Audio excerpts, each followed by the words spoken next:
Welcome to the Fantasy Champions Fantasy Football Podcast. Here's your host, Morgan Colby and Rick Lemon. Welcome to the Fantasy Champions Fantasy Football Podcast. My name is Morgan Colby. I got Rick Lemon with me as always, popping Rick. What's up? Today we're going to try to get you in and out, that's what she said, really fast. Because you don't want to be listening to a 1 hour show in, I was going to say January. It's March now. A 1 hour show in March about fantasy football. The older you get, the faster life goes. Dude, lately, the last week, just last week, not just in general, but the last week, every day has been going by like an hour. Just this past week, I just unplugged my microphone. Sorry, guys. I was talking and I unplugged my microphone. So forgive me. What were you saying? I said every day has felt like an hour. Yeah, it's true. No, I was going to say the older you get, the faster life goes. And then the only thing that people end up talking about is other family members dying. That's really messed up. Yeah. It's really sad, actually. Yes. Unless you don't have any family, then I guess that's not. It got really bad here. Is that better or worse, though? I don't know. That's a good question. But anyway, we're going to talk about fantasy football and not talk about the crap that you're dealing with in your life. And I hope you are doing fine. But anyway, yes. The show itself, we are going to probably, if the time really is passing, every day feels like an hour, then the podcast would probably be like a millisecond in Rick's time. It's true. It's true. Yeah. So anyway, we've been going on 45 minutes, so we're gonna try to keep it low key today, not go too far in to detail, I guess, if that makes sense. But anyway. Yeah, I mean, we've talked about these kind of the players we're going to talk about today. We've been talking about them for like a month now, so yeah. And I don't think we have to go into crazy detail. Right, exactly. So, but anyway, so without further ado, you saw it in the title description. You saw it everywhere. It is the top 10 running backs for fantasy football going into 2022. So these are early rankings for 2022 that we're going to start with. I've seen other shows, by the way, do like a more in-depth breakdown of some of their rankings. Like usually people go like one by one and say, the number one guy is yada, yada, yada, and give like a 2-sentence. But then some people are out here just talking about their top 50 in about a 20-minute show, and I'm not really sure how that's possible. We're going to try to be in between. But when we do our full ranking show, I think we should obviously have our rankings and we'll go through them. But like talk about where we rank guys, where the differences are in terms that's where you got to talk about rankings and why the differents are there. So you're not talking about Jonathan Taylor. Yeah, Jonathan Taylor was really good. No, but we'll talk mostly about, for this particular show, a more condensed version, or not condensed, more spread out version in the top 10. Before we get to, I think we do our full rankings in like May or June. So we'll get there when we get there. But today we're going to talk about the top 10 running backs for 2022. So be sure to stick around and listen. Check our website, fantasychampions.com. Follow us on Twitter, Instagram, Facebook, TikTok, all those platforms, social media. Hit us up over there. We also have somewhere on the screen at the beginning of the show, if you want to rewind. We had our handles for our Twitters, so go check us out over there. We're constantly tweeting nonsense about fantasy football, and sometimes Rick will tweet about hockey. Yeah. Hey, I tweeted about John Morant last night. So. Oh, that's right. You did tweet about basketball. I don't think I tweet anything else but that, unless I'm just entirely enraged about another sport, like baseball. Yeah. Well, we'll tweet about baseball. It's baseball season. But anyway, mostly fantasy football. But if you're listening on Apple Podcasts, Spotify, Stitcher, or any other podcast platforms, leave a review, share this podcast with your friends. If you're watching on YouTube, subscribe, click the bell for notifications, like, and comment down below. Your number one running back, the guy that you have number one on your list. And I'm pretty sure I know who it is. But some people are crazy, and they're gonna say like, "Oh, you know what? Cam Akers is number one on my list." And I'm gonna be like, "That's why you should be listening to our program." Because watch Cam Akers RB1 next year. Someone's gonna take that clip. Write this down, Rick. Okay. Write it down so you know I said it. Anyway, so let's jump into our top 10 running backs. Me and Rick both have a list, so we're gonna go through it. I'm gonna pull up right now the ECR. ECR, man, I can't believe I'm already saying that. It's astounding. I know. I feel like the season just ended not even ago. A full month. Yeah, because it did. 3 weeks ago. I'm already talking about expert consensus rankings. Yes. So anyway, I'm gonna have those. I got those in front of me right now. We don't have any tiers yet. Like I said, early rankings. But we will go through this list as cleanly and as fastly as possible. So, let's start off with the number one guy. And it's, we're not going to spend an hour on it. The ECR is JT. Mine is JT. Rick's is JT. This is about, and I believe the ADP is JP or JT. Sorry. Yeah. It's Jonathan Taylor, and that's an easy one. What is going on with my sleeper? I didn't know there was a white version of sleeper. You didn't know that? It's like a daytime, nighttime thing on Twitter. At least I think. Wow. Now I'm confused. Anyway, my sleeper's not working. So, yeah. Yeah, no, it is Jonathan Taylor. I think this is going to be pretty consensus for a lot of people. Obviously, it's on the expert consensus as JT being the number 2. He has been, and he was ridiculous this past season. And with the sustainable injuries of CMC, Dalvin Cook kind of underperforming, Derrick Henry kind of dealing with some injuries, but also being 75 years old. I don't think there's another guy that is going to be like, if Christian McCaffrey plays every single game, then he has 100% a shot to pass Jonathan Taylor, because I think I think he, with the pass catching and all that stuff for fantasy football, is probably would be the RB1 if he plays all his games. But I think the concern is whether or not he can do that, and we'll talk about him in a second. But Jonathan Taylor right now is about as safe a bet as you can get at the 101. So if you're drafting, in Dynasty, I mean, super flex leagues now, but in regular Dynasty startups, are you taking him 1? In regular Dynasty startups? Yeah. No, I'm not. Okay. That is just because I like to take receivers. I would take Chase. That's fair. I mean, so in. But he's the. Go ahead. Oh, Jinx, you owe me a Coke. Zoom is so ridiculous, by the way. It's so weird. I'm doing Zoom calls for work, and then somebody tries to talk, and it's they both talk at the same time because the response time is so slow. Anyway, go ahead. It's annoying. Yeah, I would take him as the number 1 running back for sure. Definitely number 1 running back in Dynasty. Yeah. And probably a top 3 pick. Obviously, Superflex is different, but yeah. So in redraft though, which is what we're here to talk about, and these are based on half PPR. But I don't think you're changing whether you're in PPR, half PPR. No, okay, it's not changing. So yeah, JT's number 1. If you have questions about why we think that, ask them in the comments, because that would mean that you didn't watch previous shows. Just go back and watch. Right. But yeah, Jonathan Taylor is, I think he's obviously going to be the consensus 101 in redraft. And I think it's not, at this point, it's not even close. Yeah, not really. There's not a lot of people behind him where you're like, oh, that guy's definitely whereas last year there were legit some people, because CMC went 1, right? Yes. There were legit people who were like, no, Dalvin Cook should go 101.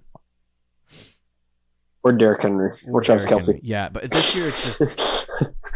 so far it's been mostly JT. I have seen a couple of the next guy we're going to talk about, but that's pretty much it. It's like 80% Jonathan Taylor, which is more than what it was last year. Yeah. So, with that being said, let's move to the next guy. CMC is my second guy, Rick's second guy. The interesting thing about Christian McCaffrey at this point is the ECR on him is 6th. Okay. And that is very interesting. That is consensus with how many? 25 available experts.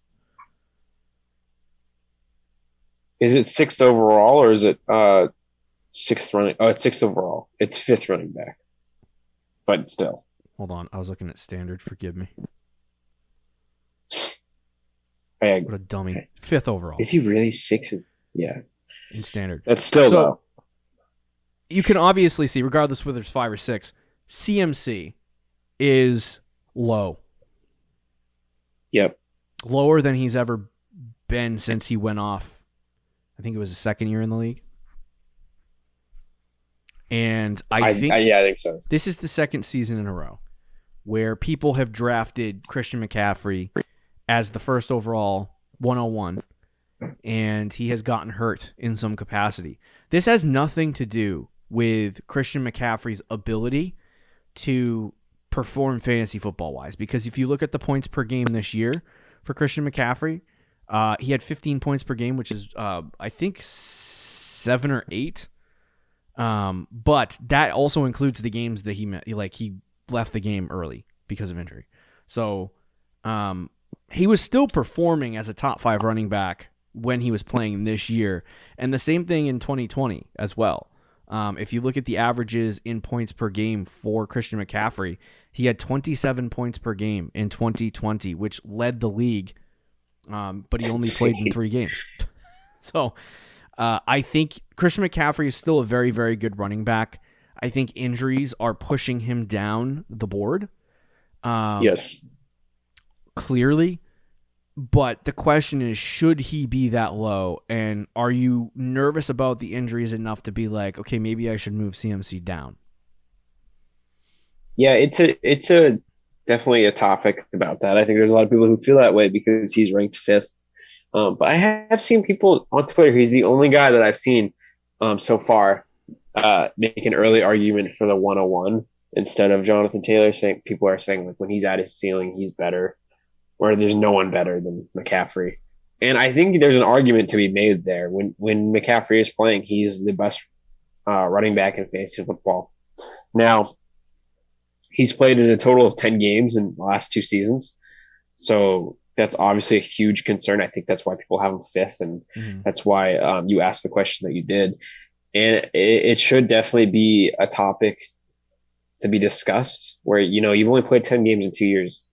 And at the running back position, once you get hit with a lot of injuries, sometimes it goes downhill from there. But he is 25. He'll be 26 when the season starts, which is definitely getting older. Yeah. But for redraft purposes, like, he's still okay. At an okay age where you could see him having like a top 3 finish. So yeah, I think I'm okay with ranking McCaffrey there too, just because I know what he can do when he's healthy. And you look at the first 3 years of his career, he played in all 16 games. He didn't miss a game until 2020 when he missed most of the season, and then last year. But he overall was very healthy his first few seasons. So if he can go back to that level of being healthy, if he plays a full 17 games, there's no way he's finishing outside the top 5. No way. So you're almost getting a guarantee. And that is the big thing for me is like, I think the biggest question that you have to ask with Christian McCaffrey is there another injury coming? And has the injuries that he has accumulated over the last couple years damaged him to a point where maybe he's just going to miss 4 or 5 games or 6 games a season, and you have to factor that into drafting him. Which, if that's the case, then number 2 is too high. Number 2 is a little bit high, definitely high. Yeah. So I just and he's 25 years old too. By the start of the season, he'll be 26. So there's some concern there too. Not like age-wise, he's not there yet where he's going to collapse. But we've seen. There's a lot of running backs. We've seen guys like Todd Gurley go from being the running back one to relative obscurity because of a knee injury that people were talking about overnight. And so it's like, is that something that happens for Christian McCaffrey? And I wanted to mention just the information that we have just from the beginning of 2020 on, because he did not have a lot of injury history prior to 2020. But 2020 on, he had a high ankle sprain in week 2, came back and then got an AC joint sprain in week 9 of that same season, stayed out for 3 games, came back and had a thigh injury in that same week and that same season, 2020, in week 14, missed 4 games, didn't play again this season. He had a hamstring injury in week 3. And then he missed 5 games, and then he had an ankle sprain in week 12 and missed 5 games this past season. So he's pretty much had an injury 5 times in 2 years.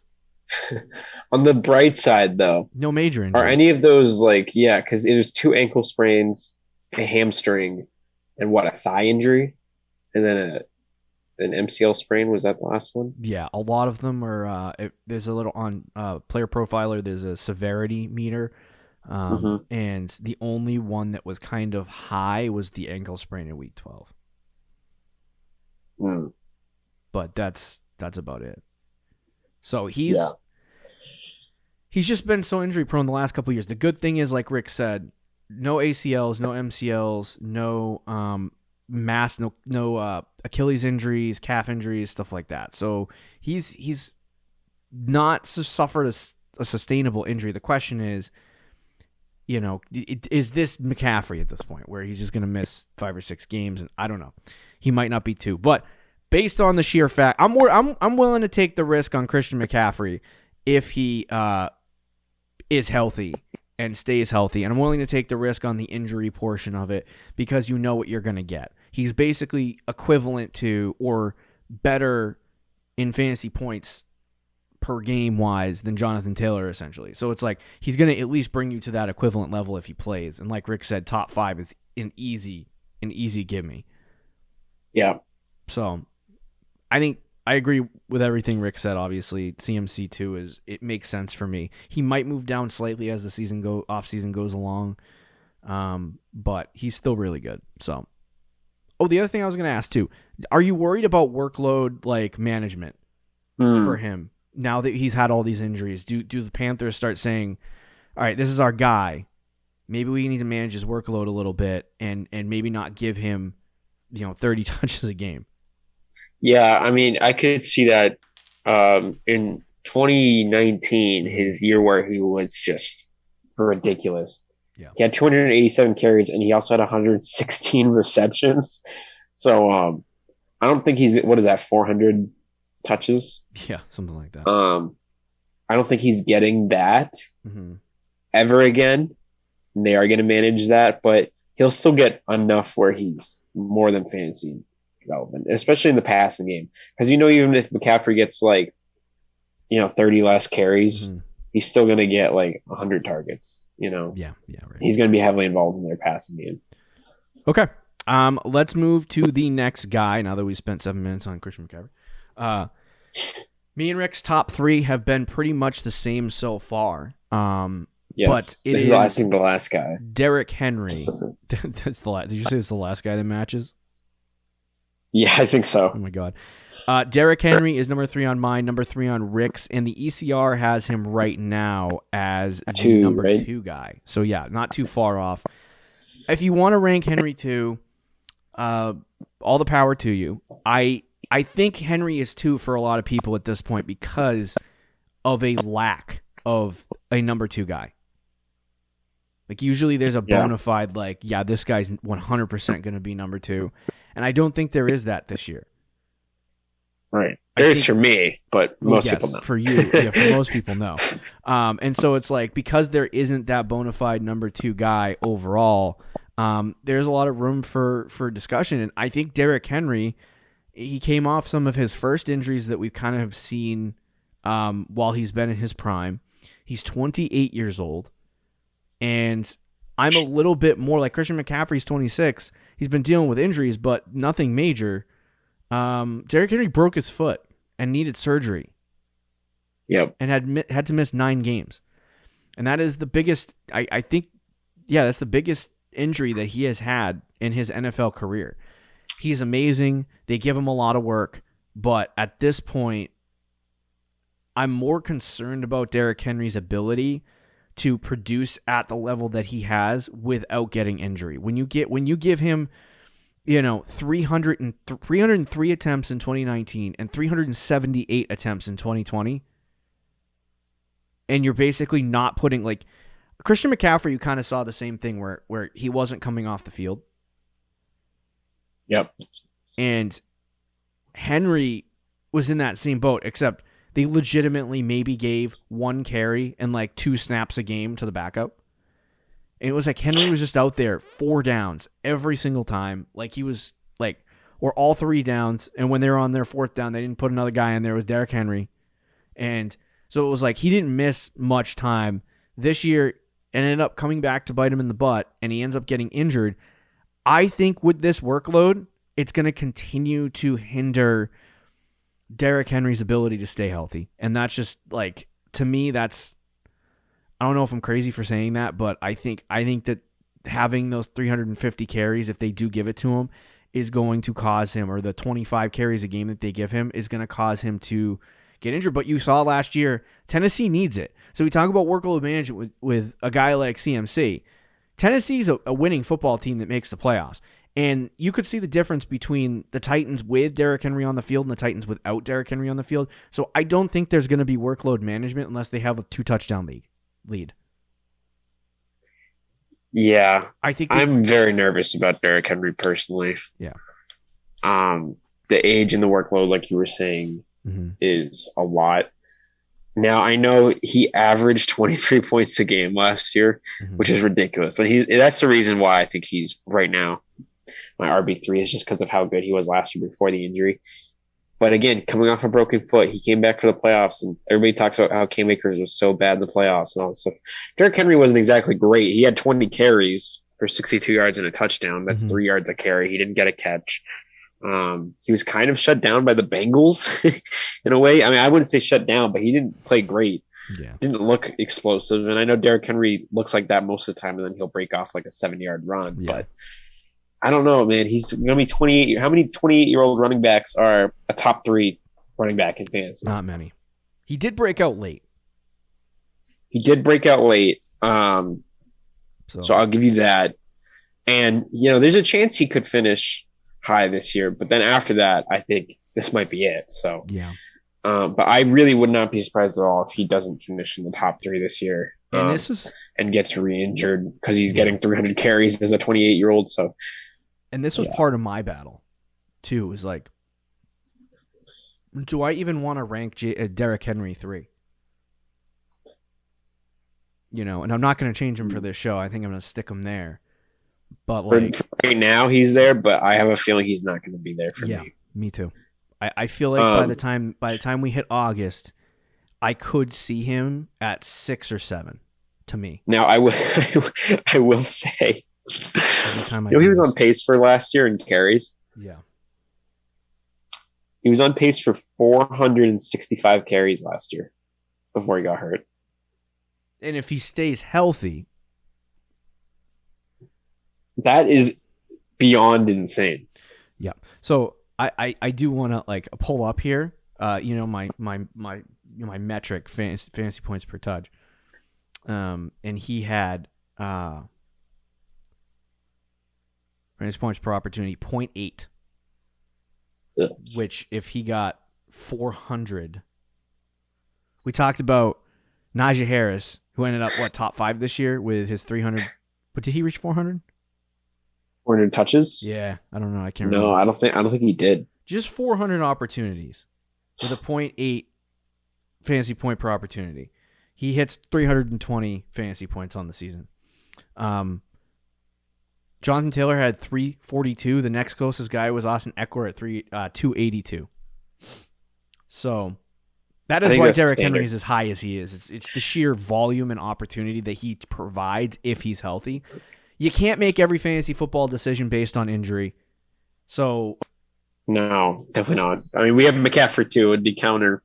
Yes. To it or whatever. But I am nervous because it can be a cautious number 3. I am nervous about injury and age, and those two things could hit him huge like concern. A brick wall. So just keep an eye on Derrick Henry. Let's talk about some other guys quickly here. Number 4 on my list is Dalvin Cook. Rick has him number 6. Quickly, I have Dalvin Cook number 4. I think there's a lot of interesting things going on with the Vikings, and this could change. They change coaching staffs. There's some interesting stuff and there's a good reason why Dalvin Cook could move down, my board and has moved down Rick's board. His ECR, by the way, is number 4. So he's in the same vicinity as me. I think he's talented. Obviously, he's really good. This year, I drafted him. He did have an off year. Missed some time, which led to him finishing 15th in points per game. If he played in 12 games, he was right around 8th, I believe, in points per game. So he didn't play to where he should. He's probably going to get drafted where Rick has him, like 6 or 7. But I have him number 4 because I think he's talented. I think he's really good, and I think that this year was kind of an underlying weird season for him. I noticed that the Vikings were using him in an odd way, and they were throwing it a lot in the red zone. And one of the big things, Dalvin Cook has needed in the past is that red zone work where he scores touchdowns. And there was a lot of moments where they would either hand it off to him once and then not give it to him again. And it's clear too that Justin Jefferson is kind of taking that mantle of like best player on the Vikings at this point. Yes. So it's like they get into the red zone and they're like, all right, let's get to our best player. And, they don't give it to Derrick Henry. Now, I think that hurt the Vikings because in close yardage situations, Dalvin Cook was very good. But in seasons past, total touchdown, since he broke out in 2019, 13 touchdowns in 2019, 17 touchdowns in 2020. Last year, he had 6 total touchdowns. So that was the difference between Dalvin Cook being at the top of the league and Dalvin Cook being like 8 or 9. So in my mind, the way that I look at this overall is that Dalvin Cook is not going to get 6 touchdowns next year. He's going to get 8 or 9 or 10 touchdowns. If he hits 10 plus, he'll get himself back into that top 5 conversation. He'll be fine. I'm not willing to be like, okay, Dalvin Cook is going to go back to that 101, 102, 103, status. Right. I think 4, 5, or 6 is a good range for him. But I think he's still got it. Like, there's nothing here that's like, okay, Dalvin Cook's an old man that's going to just be broken at this point. So no, but I do have concerns about that because he's never played more than 14 games in a season. Yes, that's probably he should never have been like. And I took him as this because I'm an idiot. But a top. He kind of reminds me. Remember when Melvin Gordon was really good? And then he would have everyone would talk about him being like, oh my God, he's like a top 3 running back when he's healthy. And that was the conversation is like when he's healthy is always when he's healthy. Yeah. So I think 4 to 6 is very good for Dalvin Cook just because he kind of reminds me a little bit of that, Melvin Gordon in his prime kind of type player. Just to play devil's advocate a little bit, his carries were not a lot down, but it was down. From 2020 to 2021, I think it kind of not as extreme as this, but it reminded me a little bit of how the Cowboys used Zeke and Tony Pollard, and how the Vikings were kind of getting Alexander Mattison involved on a week-to-week basis a little bit more than they had in the past. But I will say that is a good point with his touchdowns. I think last year or the year before last year, maybe it was after the 2019 season, we were talking about how Kamara only had like 5 total touchdowns. And we were like, there's no way that happens again on the Saints offense, like all this stuff. And because of that, I think I ranked him in like RB2 when he was the consensus like RB4 or 5. Mm-hmm. And he ended up being the RB1 that year, or RB2. Yeah. So that was the game where, or that was the year where he had like the 5 touchdown week at the end of the season and all that stuff. And he exploded it with touchdowns. So I think that's a good point with Dalvin as well for this year. Is he's not going to score 6 touchdowns again this year unless all of a sudden they give Madison even more work. But as long as Dalvin Cook's getting Dalvin Cook work, which there's no reason he wouldn't unless he gets hurt, he's going to get probably 9, 10, maybe even 11 touchdowns. And maybe even, I mean, he's like, I don't think he gets 17 like he did in 2020, but I could see him getting double digits in terms of total touchdowns. So that would instantly put him in the like top 5, top 6 guaranteed. He was in points per game this year. I did pull it up. He was 11th. I thought he was 8. That, I mean, if you take out McCaffrey and Derrick Henry. Yeah, I preface that by so I mean, still though 9th is not like 12 games, I think. Yeah. Oh, okay. So 9th or 8th. I mean, that's still not great. But so if you include the touchdowns, though, that would put him compared to. It's funny because we say not great compared to what Cook is known for. Yeah, it's not wonderful. I know. I mean, that's still a great fantasy season, obviously, but for what the expectations were and everything, right? But yeah, no, I still like Cook. I have him at 6 just because I think the guys I have ahead of him are just going to be have more upside a little bit. I wouldn't even say upside. I don't know. There's a debate with at least one of them. And then the other one definitely has more upside, but we'll get to that when we get to that. Okay, you know what we're going to do for this show? We're going to break it into 2 parts. I think that would be a better idea. Okay. Because we still have 6 more running backs to talk about. And we haven't even gotten through the 5th one. So we're going to do the 5th one. Top 5, this one, and then the other half in the next one. So a part 2 to this episode. Don't know if we're going to have to do this for wide receivers next week. But that's what we'll do for this one. So anyway, back to Dalvin Cook. Yeah, like you said, I did bring this up. In 2020, opportunity share, 79.9%. 5th in the NFL in 2020, right?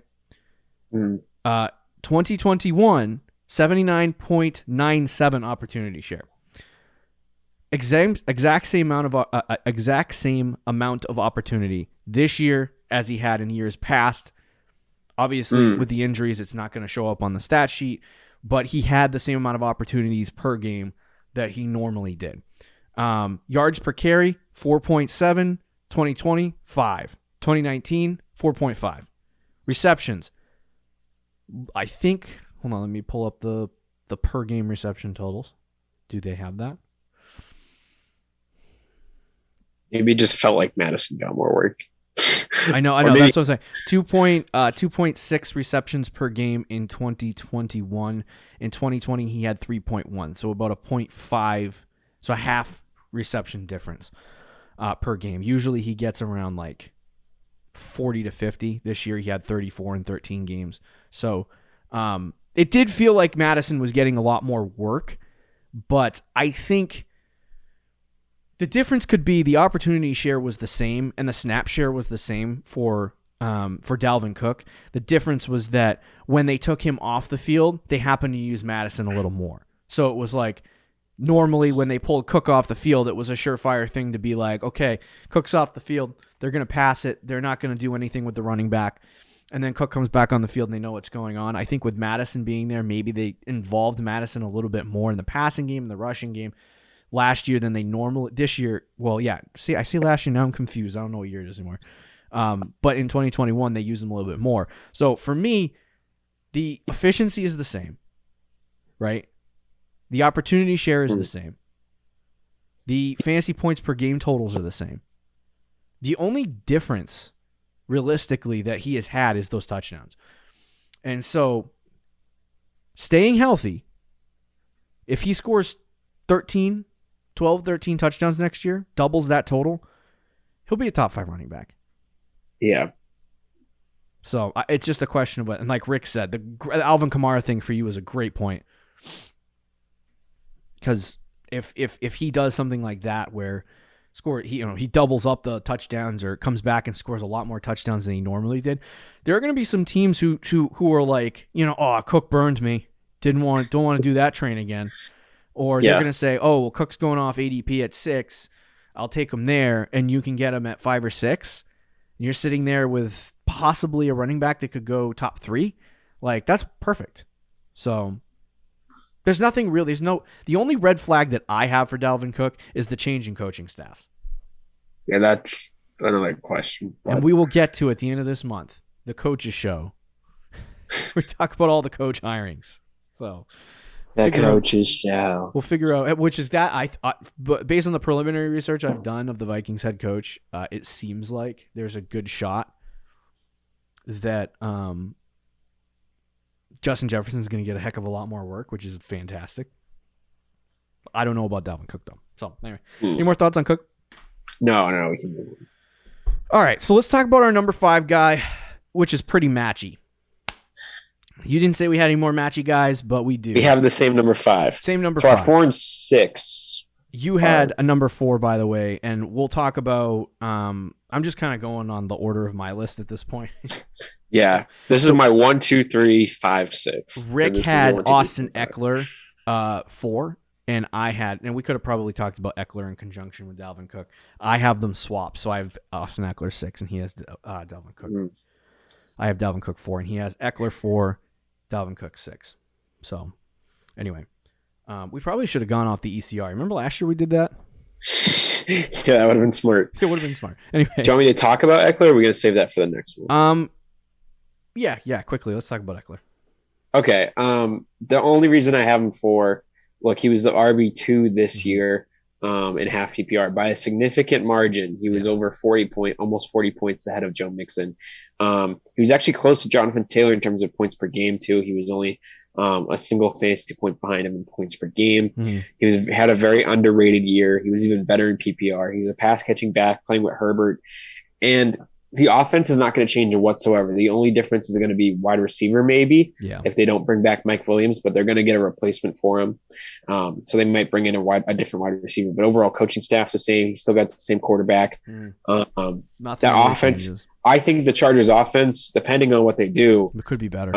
Could be a top 5 or 6 offense in the NFL. I mean, it was top 10 this year, so I wouldn't be surprised if it maybe squeaks into the top 5. So you're getting a high-end running back in an elite offense. I know he's getting old. I know he's a smaller back, and I know historically this is his first year really finishing in the top 3, which is why I don't have him in the top 3. I'd move him back a couple spots, but he's still number 4 for me. Yeah. That's my argument. Okay. Quickly. Sounds good. I don't disagree with any of that. In the past, some of the other 2 guys a little better. In past, I do like the other 2 guys a little bit better. In the past, Austin Eckler, he is 26, 27 years old, so he's around the same age as some of these running backs that we're talking about in this conversation. But in the past, he's had more around 18 or 19 fantasy points per game. This year was the first year where you saw him jump into that 20 point per game conversation where he had 21. He had 911 rushing yards, 647 receiving yards, 70 receptions. So in PPR, half PPR formats, it's obviously fantastic. Big separation from Austin Eckler to the rest of the field is 20 touchdowns. Does that repeat itself? I don't know. Remains to be seen. I'll tell you what I think in the future. But if that drops to 13, 14 touchdowns, I don't know, just based on the rest of his, efficiency numbers and metrics, based on his rushing only being at 900 yards and receiving wise, he wasn't even super, super efficient receiving. Giving him around 1,500, he would probably be somewhere around top 6 or 7, but I don't know if I'm okay, I want to rank him top 4, where we've seen from Dalvin Cook those performances where he's been in the top 4. So that's kind of the separation. I also do like Cook better. I like Najee better. I like Henry, CMC, JT obviously better than Austin Eckler. So I don't hate Austin Eckler, but I think next year is more than likely he finishes 6 or 7, which is kind of where I have him. So, right, that's fair. All right. So let's talk about the final guy, and then we'll save the other 4, and we can talk a little bit more about Austin Eckler in the next one. for the next show. But it's Najee Harris, number 5 overall for both me and Rick. I think it's pretty self-explanatory. I mean, he wasn't efficient last year. There's a change in coaching. I mean, there's a change, not in coaching, change in the quarterback. So I don't, like, this is literally, like, at least you, like, Big Ben sucks. We'll get that out of the way now. He's not very good. But at least with Big Ben, defenses had something to deal with. With Mason Rudolph, if that's their quarterback, defenses have literally nothing to think about other than Najee Harris. Yeah, it's good. It's good luck to Najee if it's Mason Rudolph. And so I would rank him higher if he was on a better football team and he did what he did last year. To be honest, if Mason Rudolph is definitely the quarterback, he's going to drop a couple spots. Yeah, he won't be 5. I agree. Now, if a guy like Jimmy walks in there, or they get a rookie quarterback, obviously it's not going to look as good. But I think the Steelers have a decent enough team to figure it out with a rookie quarterback, or figure it out with Jimmy G, obviously. So if their offense is still like top 15 next year, then Najee's perfect. He's fine. I think 5 is a perfect spot for him. But I think when you talk about Najee Harris, it's not really what he did this year. I mean, obviously, you know, there's some gross metrics that we talked about in the past, the 3.9 yards a carry, different stuff like that. But when you talk about how many opportunities he had a lot, almost 20 touches a game. So when you're talking about 20 touches a game, like, that's almost a guaranteed 15 to 20 fantasy points in half PPR and PPR formats. Right. And so it's like, for Najee, it's perfect. But I think the question is, what happens with the Steelers? And right now, I think Rick and I are both, I don't want to speak for you, Rick, but I think we're both betting on Najee being in this conversation of, you know, top 5, because the Steelers are going to go fix the quarterback position. They're not just going to run in with Mason Rudolph. So if that changes and it's Mason Rudolph or some trash bag quarterback that we've never heard of, which like I said, don't think is going to happen, then yeah, I'll adjust my rankings. But right now I'm going to go off the assumption that they're going to go get Jameis the Famous or Jimmy Garoppolo or somebody who can be Big Ben slightly better. If that makes sense. Right. I hope, yeah, that's kind of what I'm expecting too. I'm expecting a Jimmy G or something like that. In which case I would leave Harris at 5, but if something happens, we're going to drop him off, but no matter what, he's going to get work. He's got enough talent. So in the year he had last year too, like, you look at everything with Najee, it's easy to rank him in the top 5. It's literally just that quarterback spot that's nervous about him. Makes us nervous. Yeah. Okay. Do you have any more thoughts on Najee? No, I think that's about it. Okay, there you have it. Probably should play the outro clip. So there you have it. There's top 5 running backs. On Thursday, we're going to talk about wide receivers, but we're actually going to do part 2 of this show. We're going to talk about 4 or 5 other running backs that we got on this list, and give you our thoughts on them. So be sure to check that out. We'll talk to you later, guys. Thank you for listening to the Fantasy Champions Podcast. Make sure you subscribe on iTunes and YouTube, and follow us on Twitter @TheFFChamps.